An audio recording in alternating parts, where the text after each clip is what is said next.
नमस्कार, मैं मोहित चौधरी। आप देख रहे हैं वीवा विस्टा। जी हां साथियों, आज एक ऐसी कहानी के साथ जो आपको अंदर तक हिला के रख देगी। आज की कहानी है दो दोस्तों की जो घनिष्ठ मित्र थे, लेकिन एक गलतफहमी ने सब कुछ बर्बाद करके रख दिया। एक मोबाइल फोन ने सब कुछ बर्बाद कर दिया।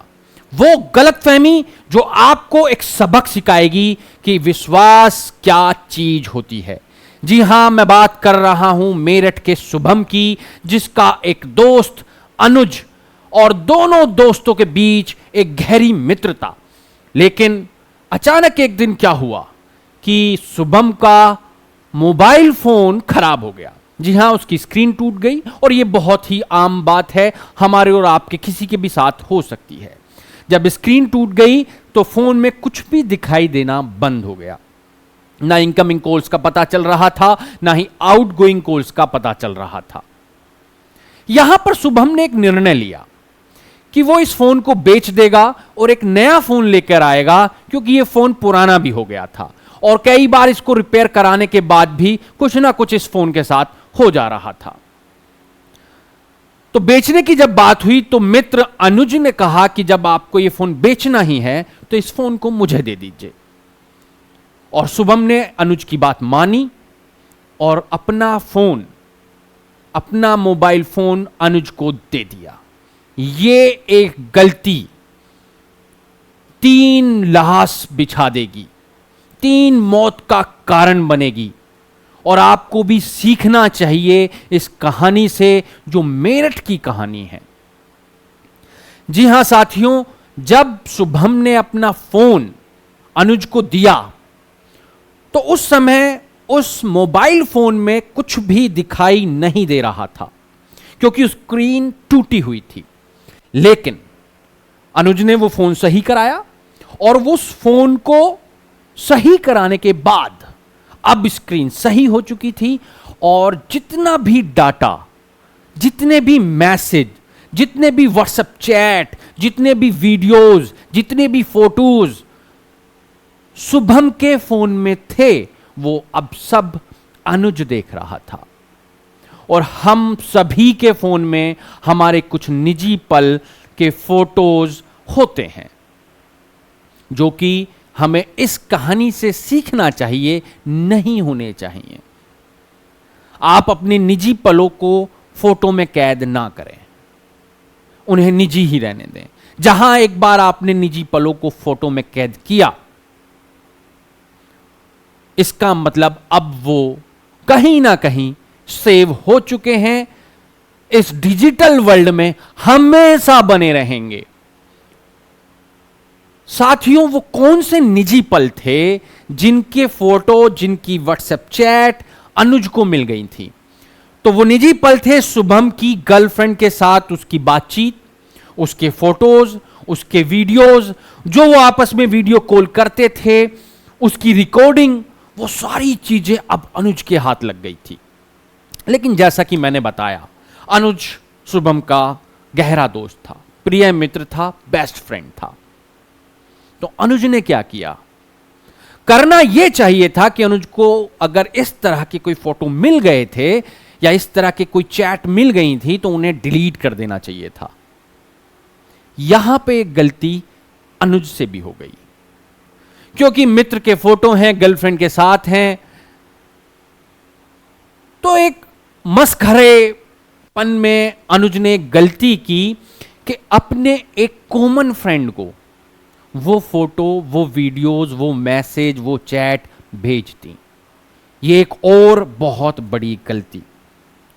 अनुज को नहीं पता था कि जो ये फोटो अपने कॉमन फ्रेंड को भेज रहा है, ये जो निजी पलों की वीडियोस अपने फ्रेंड को भेज रहा है, जो दोनों का, शुभम का और अनुज का कॉमन फ्रेंड है, वो इन फोटोज को वायरल कर देगा।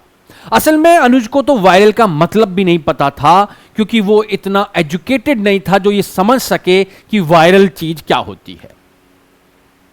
और देखिए, जब कोई चीज वायरल होती है तो हम और आपको भी नहीं पता होता कि कौन सी चीज वायरल हो जाएगी।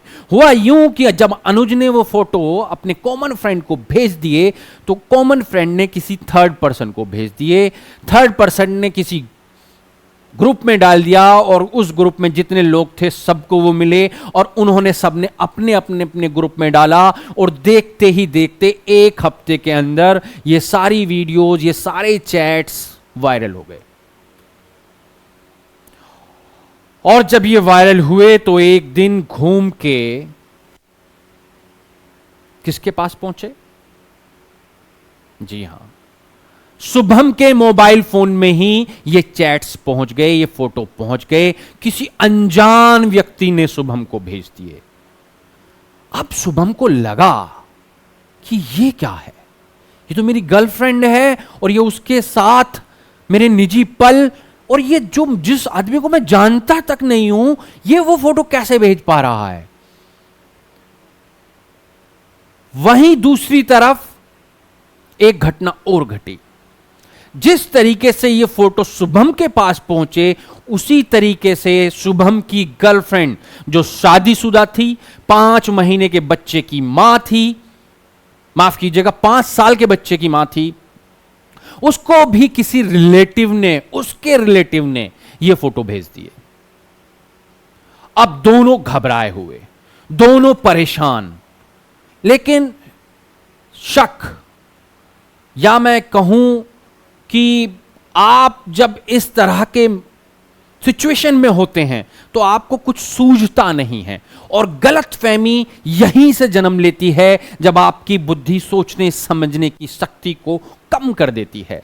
यही हुआ शुभम के साथ और उसकी गर्लफ्रेंड के साथ। गर्लफ्रेंड ने सबसे पहला शक अगर किसी पे किया, जो उसने गलतफहमी पाली, वो ये पाली कि ये फोटोज, ये वीडियो सिर्फ शुभम के पास हैं और शुभम ही इन फोटोज को वायरल कर सकता है, फोटोज को किसी और को भेज सकता है, तो हो ना हो ये शुभम का ही काम है।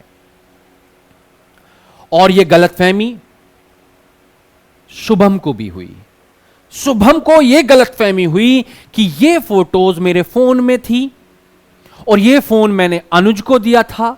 हालांकि अनुज ने एक मजाकिये लहजे में अपने किसी तीसरे दोस्त को ये फोटोज, ये वीडियोज भेज दिए थे, लेकिन यहां पर शुभम एक गलतफहमी का शिकार हो गया था।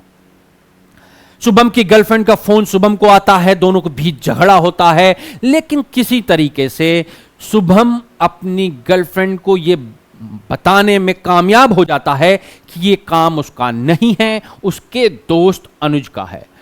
और जब यह बात उसकी गर्लफ्रेंड को पता चलती है तो वो उससे वादा लेती है कि आप इसका अनुज को सबक सिखाएंगे। और शुभम भी गुस्से में था, उसने मन में ठान लिया कि हां, मैं अब अनुज को सबक सिखा के रहूंगा। एक प्लानिंग बनती है, 5 दोस्त इकट्ठे होते हैं, अनुज को बुलाया जाता है, बैठ के दारू पी जाती है और उस शाम मेरठ के अंदर अपनी भड़ास निकालता है शुभम। अनुज उसे काफी समझाने की कोशिश करता है, लेकिन शुभम कुछ सुनने को तैयार नहीं है और अपनी जेब से कट्टा निकालता है, देसी रिवॉल्वर, और शुभम अनुज को 3 गोलियां मारता है, एक उसकी कनपट्टी पे और 2 उसके सीने पे। मौके पर ही अनुज की मौत हो जाती है। तो एक गलती, वो एक गलती जिसके लिए एक कत्ल हो गया। कौन सी गलती? अपने फोन का डाटा बिना डिलीट किए, अपने फोन का डाटा बिना डिलीट किए किसी दूसरे व्यक्ति को भेज देना या बेच देना उस फोन को, यह एक बहुत बड़ी गलती है। और इसी एक गलती की वजह से अनुज इस दुनिया से जा चुका था। अगले दिन अखबार में खबर छपती है, अनुज की मौत हो गई है। और उसी दिन शुभम अपने 5 दोस्तों के साथ सहारनपुर की तरफ जा रहा होता है, 2 बाइक पे 5 आदमी होते हैं, पुलिस हाथ देती है सिर्फ ये जो ट्रिपलिंग हो रही थी उसके लिए। लेकिन जब आपके मन में डर होता है तब आपको ऐसा लगता है कि हर कोई मुझे ढूंढ रहा है, हर कोई इसी बारे में सवाल कर रहा है। तो ये डर शुभम और उसके दोस्तों को भी था। जब उन्हें हाथ दिया गया तो वो बैरिकेड तोड़कर आगे निकल गए। पुलिस ने पीछा किया तो पुलिस पर फायरिंग कर दी, और जब पुलिस पर फायरिंग कर दी तो पुलिस ने भी जवाबी फायरिंग की, और जवाबी फायरिंग में शुभम के दोस्त को गोली लगी और उसके पैर खराब हो गए। 5 दोस्त पकड़े गए। अगले दिन फिर खबर छपी कि 5 दोस्त पकड़े गए हैं। उनसे पूछताछ की गई कि आप क्यों भाग रहे थे, तो उन्होंने बताया कि हमने मर्डर किया इसलिए हम भाग रहे हैं। फिर खबर छपी कि मर्डर किया था शुभम की गर्लफ्रेंड थी, उसको उसकी वीडियोस लीक हो गई थी। अब यह खबर रोज कौन पढ़ रहा था? शुभम की गर्लफ्रेंड जो शादीशुदा है, 5 साल के बच्चे की मां है। अब उसे लगने लग गया शुभम के पकड़े जाने के बाद कि अब उसका नंबर है।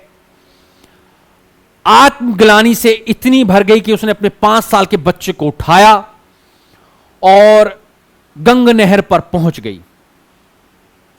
गंग नहर पर जाकर एक पीसीओ से उसने अपने पति को फोन किया और कहा कि उससे गलती हुई है, और ऐसी गलती हुई है जिसकी माफी नहीं है, जिसकी माफी अब वो चाहती भी नहीं है, क्योंकि अब वो प्रायश्चित करने जा रही है।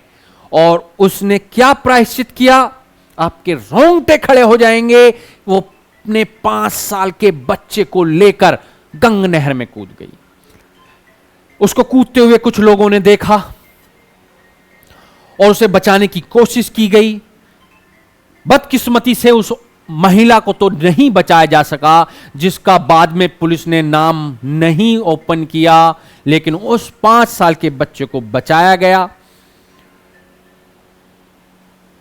जो वहां पर लोग थे उन्होंने बताया कि महिला ने पहले किसी को फोन किया था कूदने से पहले। पीसीओ के माध्यम से पुलिस ने उस नंबर को ट्रेस किया, उससे बात की तो उसने बताया कि हां, मेरी पत्नी से बात हुई थी, अजीब अजीब तरह की बात कर रही थी। पति मौके वारदात पर पहुंचा तो 5 साल के बच्चे को वो पहचाना और कहा कि ये मेरा बच्चा है, और उस महिला को आज तक भी खोजा नहीं गया है। वो लहरों के साथ बह गई। तो एक गलतफहमी मर्डर के लिए अब हमारे हिंदुस्तान में जो सजा है वो उम्र कैद से लेकर फांसी तक की है। तो हो ना हो, 2 जिंदगियां तो खत्म हो चुकी है। तीसरी 5 साल के बच्चे की किस्मत अच्छी थी कि नहर से उसे जिंदा बचा लिया गया। लेकिन एक गलती इतना बड़ा कांड कर देगी, ये किसी ने नहीं सोचा था। तो आप सावधान रहें, सतर्क रहें, और आपकी हर छोटी गलती एक दिन बड़ा रूप ले सकती है। इस बात को ध्यान में रखते हुए छोटे छोटे गुनाह करने बंद कर दें। आप देख रहे हैं वीवा विस्टा। मैं मोहित चौधरी। जय हिंद, जय भारत, धन्यवाद।